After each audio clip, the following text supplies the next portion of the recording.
स्वागत है आप सभी का मेरे चैनल स्पेशल एजुकेशन नीड्स में। आई होप आप सभी अच्छे होंगे, खैरियत से होंगे। तो आगे की वीडियो में हम फिर आज एक बार सोशल डेवलपमेंट की पे चर्चा करने वाले हैं, क्योंकि हमने जो कल की वीडियो में सोशल डेवलपमेंट पे चर्चा किया था वो खत्म नहीं हुई थी। उसमें बहुत सारी थ्योरीज थी जो रह गई थी। तो आज जो बचा हुआ पहलू है उसके बारे में हम बात करेंगे। जो सोशल डेवलपमेंट है, जो भी थ्योरीज हमने देखी थी कि 3-4 थ्योरी थी, जिसमें से हमने इरिक इरिक्शन की थ्योरी के बारे में डिस्कस किया था। तो आज की इस वीडियो में हम डिस्कस करेंगे वाइकोस्की की थ्योरी, बेंडूरा की थ्योरी और ब्रोनफेनब्रेनर की थ्योरी के बारे में हम डिटेल में चर्चा करेंगे। तो आइए देखते हैं। सोशल डेवलपमेंट जो है वो थोड़ा सा उस पर ब्रीफ चर्चा कर लेते हैं। सोशल डेवलपमेंट क्या है? संबंधों का अगर सोशल डेवलपमेंट होता है किसी का तो अच्छे संबंध का निर्माण होता है। मन भावन संबंध बन सकते हैं, या फिर बहुत सारे रूल होते हैं, ओबे रूल्स, मतलब जो भी रूल्स होते हैं वो मानने लगते हैं। कॉपरेशन की भावना आने लगती है, फ्रेंडशिप की भावना डेवलप हो जाती है और लोगों के साथ मिलजुल कर रहते हैं, मिलजुल कर काम करते हैं। ये सोशल डेवलपमेंट है। आगे हम थ्योरी पर डिस्कस करेंगे। जो हमारी थ्योरी है वो क्या है और किस तरीके से उसमें चीजें दी गई हैं, तो देखते हैं। तो आज हम डिस्कस करेंगे लेओ सेमेनविच वाइगोस्की 1896 टू 1934। मतलब जो लेव वाइगोस्की हैं, Lev Vygotsky was born in western Russia, Belorussia in 1896. He is a well-known theorist in the area of social development and education. जो लेव सोम्योनविच वाइगोस्की हैं, उनका जन्म हुआ था 1896 में। कहाँ पे हुआ था? पश्चिमी रूस या फिर बेलोरूसिया में हुआ था। वो इन्होंने सोशल डेवलपमेंट की थ्योरी दी और एजुकेशन में काफ़ी एरियाज हैं जिनके बारे में इन्होंने एक बहुत सारे सिद्धांत दिए हैं। Adult and more competent peer guide a child into the social world. इनका जो दावा है कि जो संज्ञानात्मक कार्य है बाहरी या सामाजिक दुनिया से जुड़े हुए हैं, मतलब जो हमारा कॉग्निशन डेवलपमेंट होता है या हमारे कॉग्निटिव विकास होता है, कहीं कहीं ना कहीं उसमें बहुत बड़ा गाइड करता है सोशल डेवलपमेंट। जो बच्चे का सोशल डेवलपमेंट होता है वो कहीं ना कहीं बहुत ज़्यादा गाइड करता है। जितना ज़्यादा हम लोगों से इंटरेक्शन करते हैं, इनका मानना है कि जितना ज़्यादा लोग एक दूसरे से इंटरेक्शन करते हैं, जितनी भी सूचनाएं हैं वो आपस में शेयर करते हैं। और जब सूचनाएं आपस में शेयर होती हैं तो क्या होता है, सूचनाओं का आदान प्रदान, जितना ज्ञान कहते हैं, जितना हम ज्ञान बांटते हैं उतना बढ़ता है।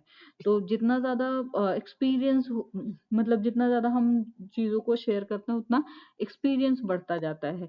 तो जो सोशल डेवलपमेंट है या संज्ञानात्मक विकास है वो सोशल डेवलपमेंट से जुड़ा हुआ है। Vygotsky explained that children learn in a systematic and logical way as a result of dialogue and interaction with a skilled helper within a zone of proximal development.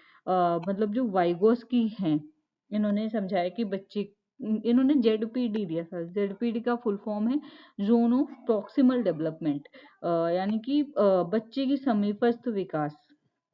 तो इन्होंने समझाया कि जो बच्चे का समीपस्थ विकास होता है उसके क्षेत्र के भीतर एक कुशल सहायक के साथ इंटरेक्शन और बातचीत के परिणाम स्वरूप व्यवस्थित और तार्किक तरीके से सीखते हैं। मतलब इनका जो मानना है, जो जेडपीडी है, जोन ऑफ प्रॉक्सिमल डेवलपमेंट, जो बच्चे के आसपास की चीजें हैं बच्चा उससे कहीं ना कहीं लर्न करता है। जो उसमें किस तरीके से सिस्टमैटिक और लॉजिकल वे ऑफ रिजल्ट जो होता है, या लोगों से बातचीत का तरीका होता है, स्किल्स होता है, जो दूसरों के साथ हेल्प करने से या कोऑपरेशन की भावना से जुड़ता है, तो वो कहीं ना कहीं उसकी वजह से तर्क शक्ति बढ़ती है। और तर्क शक्ति बढ़ती है तो बच्चे का जो सोशल डेवलपमेंट होता है वो अच्छी तरीके से हो पाता है। It has two boundaries. The lower boundaries of the ZPD is activities the learner can do independently without the help of a teacher or guide. जो ZPD है उसकी जो लोअर बाउंड्रीज हैं, वो ऐसी गतिविधियां हैं, अगर हम बात करें तो जो शिक्षार्थी सॉरी, जो शिक्षार्थी शिक्षक या गाइड की मदद के बिना स्वतंत्र रूप से कर सकते हैं। जो लोअर बाउंड्रीज की बात कर रहे हैं, जो जेडपीडी की एक्टिविटी होती है, वो लर्नर क्या करता है, इंडिपेंडेंटली, मतलब व्यक्तिगत तरीके से बिना किसी की मदद लेके वो आराम से कर सकते हैं वो चीज़ें। लेकिन जो the upper limit of the ZPD is those learning outcomes that the learner could not achieve at this time even with the assistant of a competent teacher और मेंटोर। जेडपीडी की ऊपरी सीमा की अगर हम बात करें तो सीखने के परिणाम जो भी होते हैं या शिक्षार्थी इस समय एक सक्षम शिक्षक या संरक्षक की सहायता से भी प्राप्त नहीं कर सका। आगे देखेंगे डायग्राम दिया हुआ है, तो ये चीजें जो अभी आपने देखी जो टू बाउंड्रीज हैं वो ज्यादा अच्छे से आपको समझ में आ जाएंगे। तो देखते हैं वो बाउंड्रीज क्या है। जो जेडपीडी है, जोन ऑफ प्रॉक्सिमल डेवलपमेंट है, उसके आसपास दो बाउंड्रीज होती हैं। एक होता है कांट लर्न इट, मतलब बच्चा इसमें कुछ नहीं कर सकता, कोई भी टास्क होता है तो वो विदाउट सपोर्ट कुछ नहीं कर सकता है। अगर उसे लर्न करना है तो अगर उसे टीचर और पीयर्स की जो उसके सहपाठी होते हैं उनकी सपोर्ट दी जाए तो वो लर्न कर सकता है। लेकिन जैसे जैसे वो उसकी लर्निंग उसकी हैबिट में आ जाती है तो हमें क्या करना चाहिए, उसे इंडिपेंडेंटली छोड़ देना चाहिए। तो उससे क्या होगा, वो इंडिपेंडेंटली चीज़ों को स्वतंत्र तरीके से चीज़ों को लर्न कर पाएगा बिना किसी सपोर्ट के। तो यही होता है जेडपीडी या जोन ऑफ प्रॉक्सिमल डेवलपमेंट। आगे देखते हैं इसका फोल्डिंग। इसका फोल्डिंग, इसमें एक पिक्चर लगी है, पिक्चर में बहुत ढेर सारे मतलब एक मकान को रोकने के लिए ढेर सारे सपोर्ट सिस्टम लगे हुए हैं, आप लोगों को दिख रहा होगा। तो जो ये सपोर्ट सिस्टम है इसको इसका फोल्डिंग बोलते हैं। जैसे घर को रोकने के लिए या दीवारों को रोकने के लिए ये सपोर्ट लगे हुए हैं। इसका फोल्डिंग जो है, इसका folding is another concept for guiding learning presented by Vygotsky. मतलब जो इसका फोल्डिंग है वो किसने दिया था, वाइगोस्की ने दिया था। और उन्होंने ये बोला कि सीखने के लिए जो गाइड करता है या मार्गदर्शन करता है किसी कॉन्सेप्ट को सीखने के लिए, गाइड या मार्गदर्शन करता है, वो क्या कहलाता है, इसका फोल्डिंग कहलाता है। इसका folding is the process by which the teacher continuously change the label of support given to all learner as the learning need change। मतलब जो इसका फोल्डिंग है वो एक ऐसी प्रक्रिया है, इसमें क्या करता है टीचर, जो भी लेबल ऑफ सपोर्ट होता है, मतलब जो उसके सपोर्ट का लेबल होता है, सहायता का जो स्तर होता है वो कंटिन्यूअसली चेंज करता रहता है। जैसे लर्नर की नीड चेंज होती रहती है उस तरीके से वो चेंज करता रहता है। तो जो इसका फोल्डिंग है वो क्या है, एक तरीके की प्रोसेस है जिसमें टीचर क्या करता है, जो भी लेबल है या फिर जो हम बात करें उसमें सपोर्ट का लेबल है उसको कंटिन्यूअसली उसमें चेंजेस आते रहते हैं। किस तरीके से चेंजेस आते हैं, उसमें जो भी बच्चा होता है या व्यक्ति होता है वो क्या करता है, उसके लेबल को और उसकी जो भी नीड होती है उसको चेंज करता रहता है। आगे देखेंगे a teacher who is engaged in scaffolding has to be involved at every step of instruction।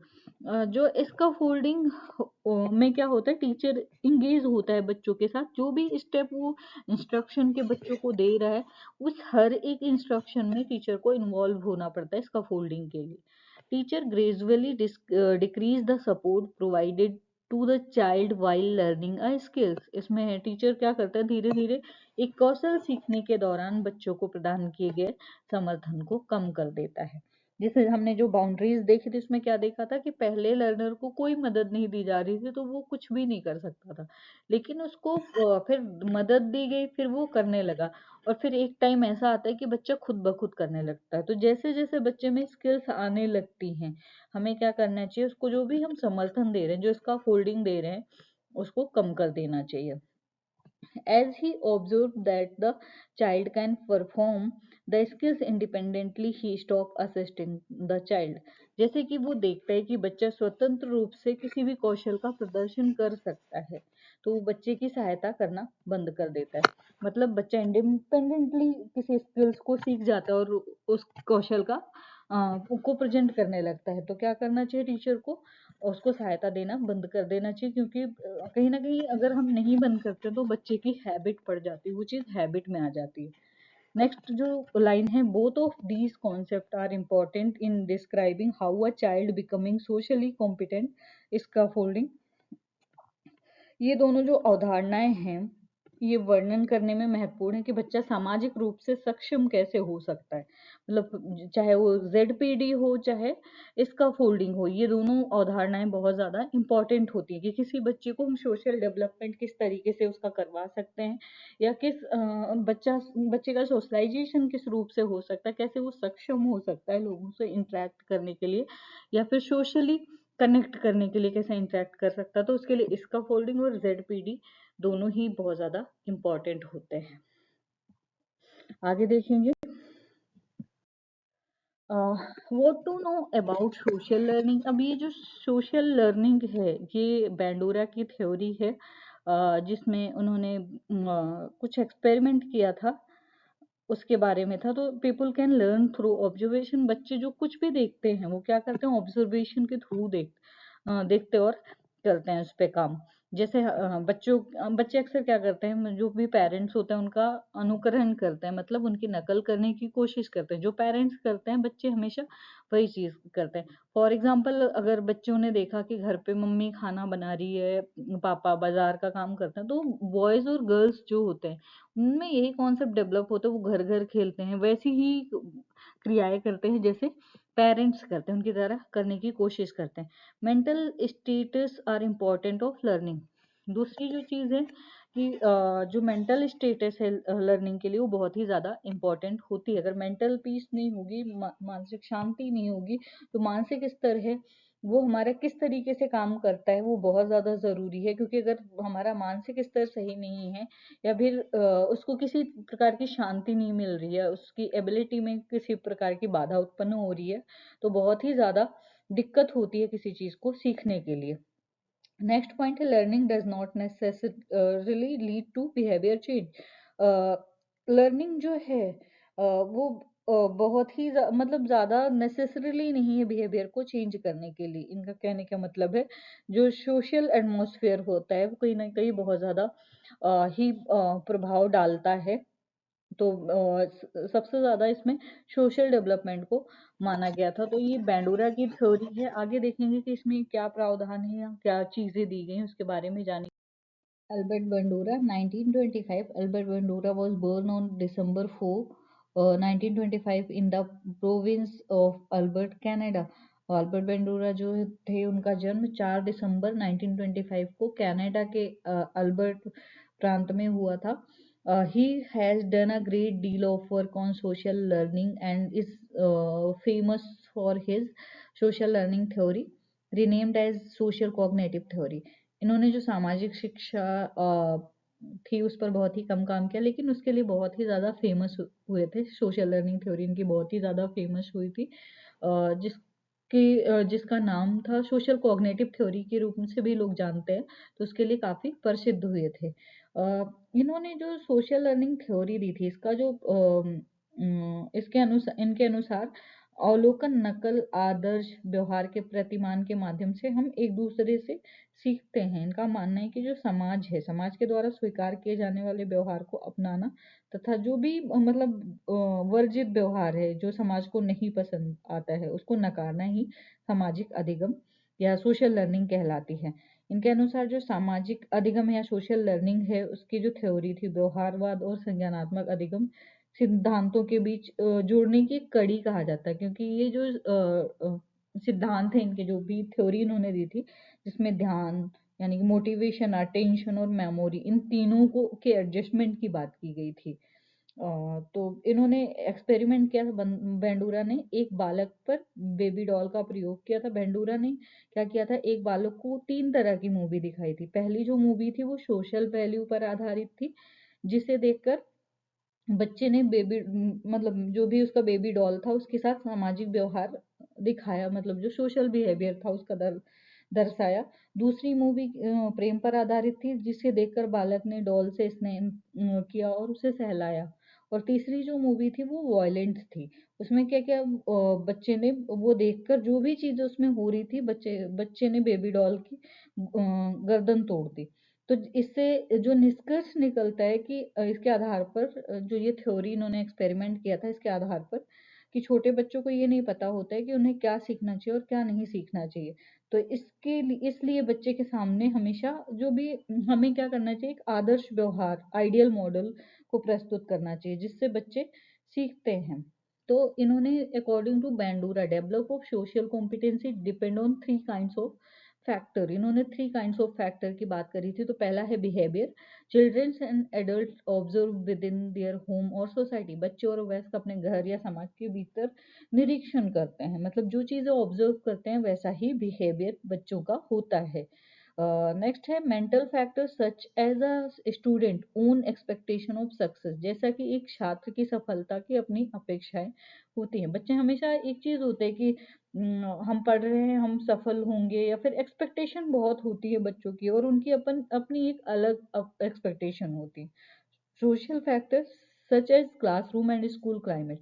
जैसे कक्षा और स्कूल की जलवायु, मतलब जो भी सोशल फैक्टर होते हैं, क्लासरूम होता है या स्कूल का क्लाइमेट होता है, वो कहीं ना कहीं बच्चों को बहुत ज्यादा प्रभावित करता है। आगे देखेंगे, Bandura reciprocal determined model indicate that these three factors are mutually related। Bandura के जो वो तीन फैक्टर हैं, पारस्परिक नियतिवाद मॉडल ने संकेत दिया कि तीनों कारक जो होते हैं, जो भी हैं तीनों, वो आपस में संबंधित है। जैसे इन्होंने पहला बिहेवियर दिया, दूसरा मेंटल फैक्टर दिया और तीसरा सोशल फैक्टर दिया। तो एक दूसरे से ये इंटर रिलेटेड है कहीं ना कहीं। Each factor affected other equally, and change in one factor will result in change in the others। इनके हिसाब से कि अगर जितने फैक्टर हैं, तीनों फैक्टर आपस में समान है, अगर एक फैक्टर चेंज होता है तो उसका रिजल्ट चेंज हो जाता है। मतलब एक फैक्टर की वजह से दूसरे फैक्टर में परिवर्तन देखने को मिलता है। In the class, a child belief about himself and his competency, self-efficacy, can affect social behavior, which is term will have an impact on the classroom environment। इसमें जो क्लासरूम में एक बच्चे की खुद के बारे में मान्यताएं और उसकी क्षमता सामाजिक व्यवहार को प्रभावित कर सकती हैं, जो बदले में कक्षा के वातावरण पर प्रभाव डालेंगे। जो बच्चे की खुद की मान्यताएं हैं, जैसे अगर पॉजिटिव थिंग होगी तो क्या होगा, उसका प्रभाव पॉजिटिव पड़ता है, और अगर निगेटिव थिंग होगी तो उसका प्रभाव निगेटिव पड़ता है। तो कहीं ना कहीं उसका जो व्यवहार है वो सामाजिक मतलब उसकी जो क्षमता है या उसकी जो मान्यताएं हैं, सामाजिक व्यवहार को कहीं ना कहीं प्रभावित करती हैं। जो कक्षा रूम क्लासरूम का जो वातावरण है, वो वातावरण कहीं ना कहीं बच्चे के बिहेवियर से या उसकी मान्यताओं से या उनकी जो क्षमता होती है उसकी वजह से कहीं ना कहीं चेंज हो जाता है। At this time, change in the classroom that lead to a change in competency will have an impact on self-efficacy। इसी समय कक्षा में परिवर्तन जो क्षमता में बदलाव का कारण बनता है, आत्म प्रभावकारिता पर प्रभाव डालेगा। मतलब जो इस मतलब जो इनकी मान्यताएं होती है, क्षमता होती है, उसकी वजह से अगर व्यवहार चेंज होता है तो इसमें क्या होगा, जो भी परिवर्तन होता है जो क्षमता में बदलाव का कारण बनता है, वो कहीं ना कहीं इनकी जो सेल्फ एफिकेसी है उस पर प्रभाव डालता है। इन्होंने कुछ फैक्टर भी बताए थे, कुछ उपाय भी बताए थे जो सोशल लर्निंग पर प्रभाव डालते हैं। तो पहला जो बताया था इन्होंने, ध्यान बताया था, दूसरा अवधारण बताया था, तीसरा पुनः प्रस्तुतिकरण बताया था, और तीसरा चौथा पुनर्बलन बताया था। ध्यान इन्होंने अधिक मतलब जो भी लर्निंग कंटेंट होता है जिसको सीखना है, वो अगर आकर्षक होता है या प्रभावशाली तरीके से किसी के सामने प्रस्तुत किया जाता है तो वो अवधान कहलाता है, और उसकी तरफ बच्चा आकर्षित होता है। दूसरी चीज है रिटेंशन, अवधारणा या धारण करना। तो जो अवधारणा और धारण करना है वो अधिगम के लिए प्रस्तुत किए गए विषय वस्तु को कितना सीखा गया। जो बच्चा सीखता है तो उसमें ये देखते हैं कि बच्चे ने कितना सीखा। रिप्रोडक्शन जो होता है, पुनः प्रस्तुतिकरण, उसमें होता है कि उस वस्तु का अधिगम कम प्रभावशाली हो तो अधिगम की विषय वस्तु को पुनः प्रस्तुत करना चाहिए। जैसे छात्र किसी विषय वस्तु को कम सीख पाते हैं तो उसको पुनः दोहराना चाहिए। सीखने के लिए मॉडल, चित्र, चार्ट या जो भी टीएलएम होते हैं उसका उपयोग करना चाहिए। और नेक्स्ट होता है पुनर्बलन, लास्ट। विषय वस्तु की जो भी कंटेंट होता है उसका रिप्रोडक्शन के पश्चात यदि बच्चे के लर्निंग की अगर हम फीडबैक लेते हैं और फीडबैक में वो अच्छा करता है तो हम क्या करते हैं, उसको पुनर्बलन करते हैं या रीइंफोर्समेंट देते हैं। यदि बच्चा अच्छी तरह से सीख लेता है तो हम उसको उसकी प्रशंसा करते हैं, उसके बारे में मतलब उसको बहुत ज़्यादा प्रेरित करते हैं। तो ये पुनर्बलन कहलाता है। नेक्स्ट जो थ्योरी है यूरिक ब्रेन फेनब्रेनर की है, 1970 से 2005 तक। और Russian American psychologist Urie Bronfenbrenner was born on April 29, 1917। एक रूसी अमेरिकी मनोवैज्ञानिक थे ये। इनका जन्म 29 अप्रैल 1917 को हुआ था।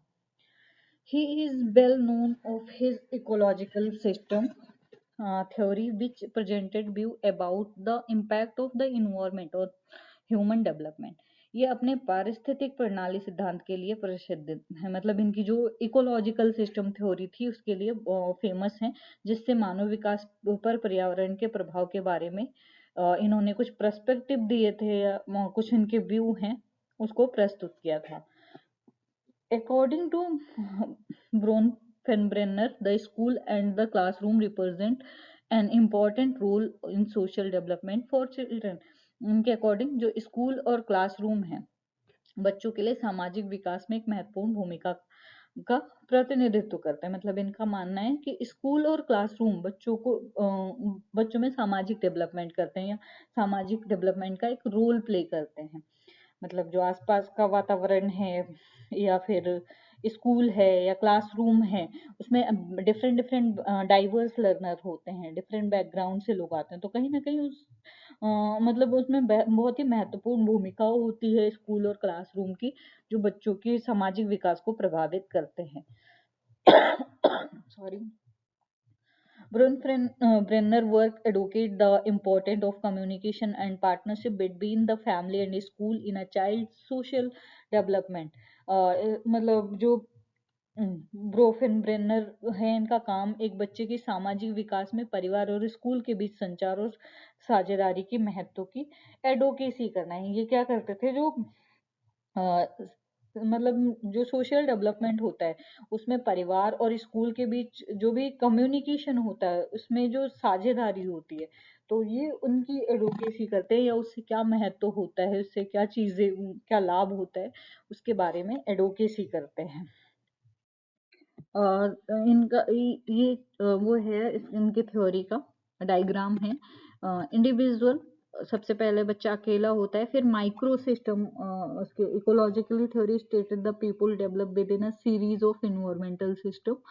तो इन्वायरमेंटल सिस्टम जो होता है पहले बच्चे का माइक्रो सिस्टम होता है। माइक्रो सिस्टम में उसमें बच्चे का होम इंक्लूड होता है, या फिर हम बात करें इसमें फैमिली, नेबरहुड या school, where the individual spend a large part of his time। मतलब इसमें बच्चा क्या करता है, जो अपना टाइम है वो इनके साथ स्पेंड करता है। इनकी जो फैमिली मेंबर होते हैं, नेबरहुड होता है, स्कूल होते हैं और होम घर वालों के साथ इसमें ज्यादातर अपना टाइम स्पेंड करता है बच्चा।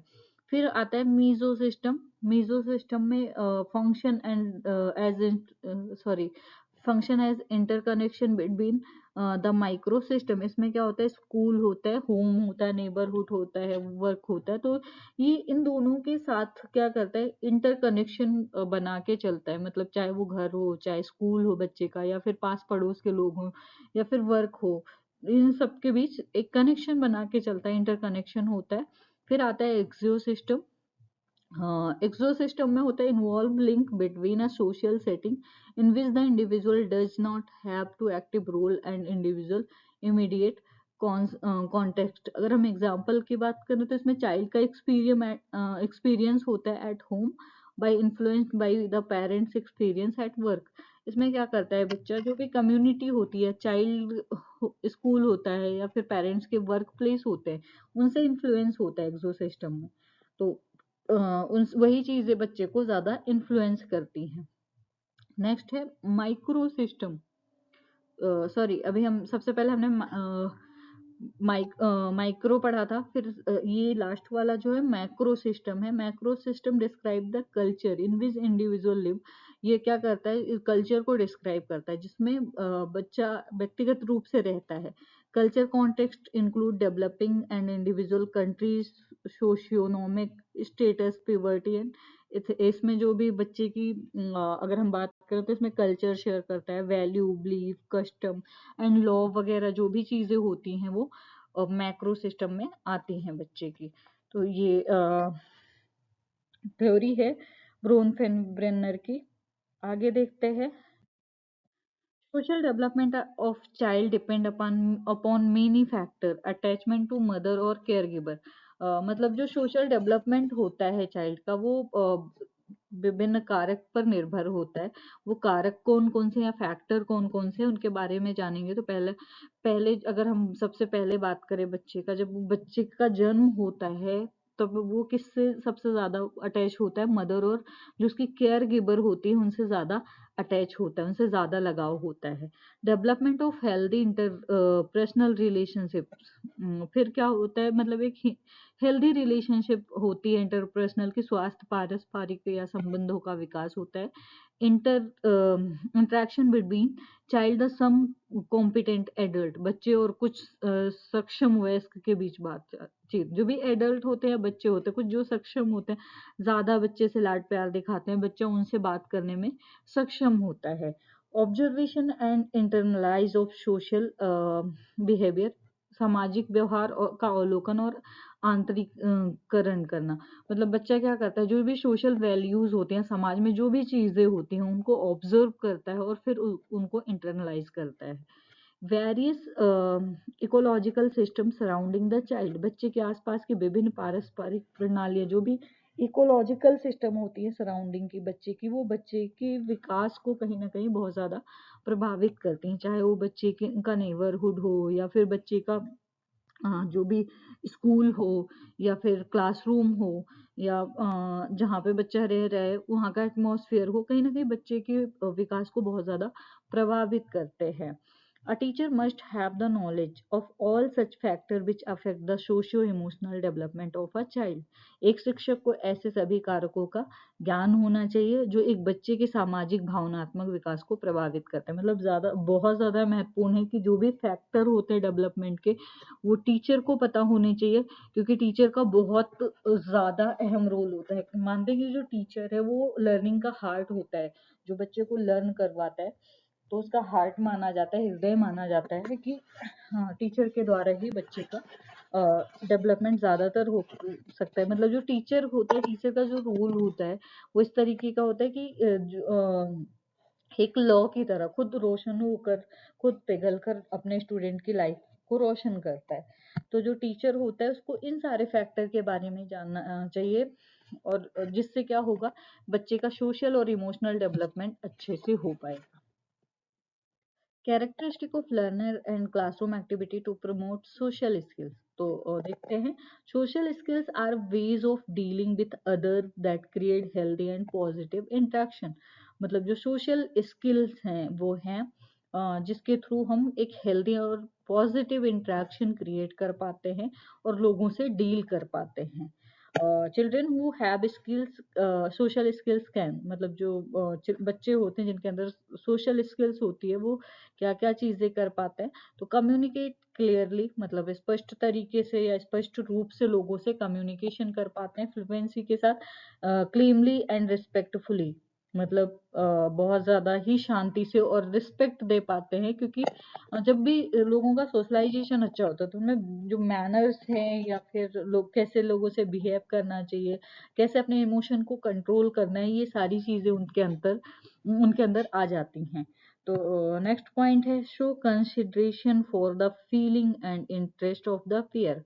मतलब जो उनके अपने साथी होते हैं उनकी भावनाओं और हितों के लिए विचार दिखाते हैं अक्सर, कि उनकी जो फीलिंग्स होती हैं, उनके इंटरेस्ट होते हैं, उनको कंसीडर करते हैं, उनको शो करते हैं कि वो कंसीडर कर रहे हैं उनकी जो फीलिंग और इंटरेस्ट होते हैं पेयर के, उनके लिए। Take responsibility for their action, वो जो भी कार्य करते हैं उसकी जिम्मेदारी लेते हैं। एबल टू कंट्रोल देमसेल्फ, खुद को नियंत्रित करने में सक्षम होते हैं, यानी कि खुद के जो बिहेवियर का है उन्हें ये पता होता है कब क्या बोलना है, कब क्या नहीं बोलना चाहिए, क्या चीजें किसी को हार्म करती है। तो उन्हें जो मोरल डेवलपमेंट है वो बहुत अच्छे से आता है। और दूसरी चीज इमोशनल कंट्रोल करना जानते हैं, तो जिसमें सोशल डेवलपमेंट अच्छी तरीके से होता है, तो इसलिए खुद को नियंत्रित करने में सक्षम होते हैं। नेक्स्ट है able to assert themselves when need, जरूरत पड़ने पर खुद पर जोर देने में सक्षम होते हैं। जब भी जरूरत पड़ती है तो खुद पर जोर दे सकते हैं, खुद को असिस्ट कर सकते हैं, खुद के थ्रू अपने प्रॉब्लम को सॉल्व कर सकते हैं। Children learn social skill through, बच्चों ने जो सामाजिक कौशल बच्चे सीखते हैं वो एक्सपीरियंस विद पेयर्स, मतलब जो उनके साथी होते हैं उनके साथ जो अनुभव होता है उसके द्वारा सीखते हैं। इंस्ट्रक्शन फ्रॉम देयर पेरेंट्स, जो उनके माता पिता उन्हें निर्देश देते हैं कि ऐसे करना है, ऐसे रहना है, तो उसके थ्रू भी बच्चे सीखते हैं। या टाइम विथ एडल्ट, मतलब ज़्यादा से ज़्यादा अगर एडल्ट के साथ टाइम बिताते हैं तो उनसे भी बहुत सारी चीज़ें सीखते हैं। डिसिप्लिन कैसे कैसे डिसिप्लिन में रहना है, कैसे अपने रोजमर्रा की लाइफ में कैसे वर्क करना है, कैसे टीम वर्क करना है, तो ये सारी चीजें कहीं ना कहीं एक बच्चा अपने फैमिली मेंबर से या फिर अपने आसपास पड़ोस से सीखता है। तो ये सारी स्किल्स बहुत ज्यादा जरूरी होती हैं बच्चे के लिए। फैक्टर अफेक्टिंग सोशल डेवलपमेंट, कौन कौन से ऐसे फैक्टर हैं जो बच्चे की डेवलपमेंट को अफेक्ट करते हैं? तो दो होते हैं, पहला होता है पर्सनल फैक्टर यानी कि व्यक्तिगत कारक, और दूसरा होता है सोशल फैक्टर यानी कि सामाजिक कारक। दो कारक होते हैं जो बच्चे को बहुत ही ज्यादा अफेक्ट करते हैं या प्रभावित करते हैं। तो पहला होता है, अगर हम पर्सनल कारक में देखें तो इसमें तीन होते हैं। पहला बॉडली स्ट्रक्चर एंड हेल्थ है, दूसरा इंटेलिजेंस है, और तीसरा इमोशनल डेवलपमेंट है। तो पहले बॉडली स्ट्रक्चर एंड हेल्थ की बात करते हैं। तो अगर बॉडी स्ट्रक्चर या फिर हेल्थ की अगर हम बात करें, अगर हमारी हेल्थ अच्छी होती है तो हमें लोगों से मिलना जुलना बहुत ज़्यादा पसंद होता है, हम लोगों से इंटरेक्शन करते हैं, हमारा इंटरेस्ट बढ़ता है उनसे बातचीत करने के लिए, टीम वर्क करने के लिए। तो हमारी इससे कहीं ना कहीं कोऑपरेशन की भावना, शेयरिंग की भावना ज़्यादा बढ़ती है अगर हमारा बॉडी स्ट्रक्चर और हेल्थ अच्छी होती है। अगर नहीं अच्छी होती है तो इसका निगेटिव प्रभाव भी पड़ता है और देखने को मिलता है। दूसरा जो फैक्टर है पर्सनल फैक्टर का, इंटेलिजेंस, तो कहीं ना कहीं बौद्धिक विकास बहुत ज़्यादा प्रभावित करता है सोशल डेवलपमेंट को, क्योंकि जो भी चीज़ें हम लर्न करते हैं, जो भी लॉजिक लगाते हैं या इथिक्स होती है जो, वो हम कहीं ना कहीं इंटेलिजेंस के थ्रू ही सीखते हैं। और अगर हमारी इंटेलिजेंस लेवल अच्छी नहीं है तो हम बहुत सारी चीज़ें लर्न करने से पीछे रह जाते हैं और सही तरीके से नहीं सीख पाते हैं। तो इसलिए इस इंटेलिजेंस फैक्टर भी है जो प्रभावित करता है। नेक्स्ट है इमोशनल डेवलपमेंट। इमोशनल डेवलपमेंट भी कहीं ना कहीं पर्सनल फैक्टर को प्रभावित करता है। कहीं अगर हमें ये पता है कि किस तरीके से हमें अपने इमोशन को कंट्रोल करना है, कैसे हमें लोगों के साथ व्यवहार करना है, कैसे उनके साथ एडजस्ट करना है, कैसे गुस्सा नहीं दिखाना है, या फिर हर चीज़ को बहुत ही ज़्यादा एडजस्टमेंट के साथ लेके चलना है, तो कहीं न कहीं जो पर्सनल फैक्टर है वो ये 3 होते हैं, बॉडीली स्ट्रक्चर एंड हेल्थ, दूसरा इंटेलिजेंस और तीसरा इमोशनल डेवलपमेंट। अब देखते हैं नेक्स्ट सोशल फैक्टर। तो पहला जो सोशल फैक्टर में फैमिली इन्वायरमेंट होता है, क्योंकि फैमिली इन्वायरमेंट इसलिए क्योंकि जब भी बच्चे का पहला स्कूल माना जाता है फैमिली, बच्चा सबसे पहले अपने परिवार के सदस्यों से ही लर्निंग करता है। जैसे परिवार के सदस्य होते हैं, जैसी उनकी मदर टंग होती है या जो भी चीजें होती हैं, लगभग लगभग चीजें बच्चा क्या करता है अपनी फैमिली से एक्वायर करता है। किस तरीके से रिएक्ट करना है, कैसे से उसकी सोशल वैल्यूज होंगी, कैसी उसकी कार्य कुशलता होगी, वो कहीं ना कहीं फैमिली की वजह से मिलती हैं। दूसरा है स्कूल इन्वायरमेंट। स्कूल इन्वायरमेंट भी बहुत ज़्यादा प्रभावित करता है, क्योंकि वहाँ लर्निंग का इन्वायरमेंट बहुत ज़्यादा होता है, और ज़्यादातर जो फॉर्मल तरीके से लर्निंग होती है वो कहीं ना कहीं हम स्कूल में सीखते हैं। तो स्कूल का इन्वायरमेंट जो होता है वो बहुत ज़्यादा प्रभावित करता है। नेक्स्ट है पेयर ग्रुप। पेयर ग्रुप भी बहुत ज़्यादा प्रभावित करते हैं। दोस्त या सहपाठी जो होते हैं उनकी बातें, उनसे हम बहुत ज़्यादा इन्फ्लुएंस होते हैं। तो सोशल फैक्टर को कहीं ना कहीं पेयर ग्रुप भी बहुत ज़्यादा प्रभावित करता है। नेक्स्ट है नेबरहुड। हम अपने आसपास पड़ोस की चीज़ों से बहुत ज़्यादा इन्फ्लुएंस होते हैं। हमारे जो मतलब आसपास की चीज़ें हैं वो हमें बहुत प्रभावित करती हैं। हम जहाँ पे रहते हैं अगर वहाँ का एटमॉस्फेयर जैसा है हम उसी तरीके से होते हैं, उसी तरीके से हमारा सोशल डेवलपमेंट होता है। तो नेबरहुड भी हमारे सोशल फैक्टर को प्रभावित करता है। नेक्स्ट है मोड ऑफ इंफॉर्मेशन। जो इंफॉर्मेशन का माध्यम है वो किस तरीके का है, कैसा है, वो उस पर भी डिपेंड होता है सोशल फैक्टर। हम अगर टेक्नोलॉजी का यूज़ करते हैं, इंफॉर्मेशन हमें टेक्नोलॉजी के थ्रू मिलते हैं तो हम बहुत ज़्यादा टेक्नोलॉजी में तेज़ होते हैं। फिर ऐसे बहुत ज़्यादा घर पे कोई बता रहा है लेक्चर के माध्यम से, मतलब जिस तरीके से हमें इंफॉर्मेशन मिलती है हम उसी तरीके से हमेशा बिहेव करते हैं। हमारा सोशल फैक्टर हमें प्रभावित करता है।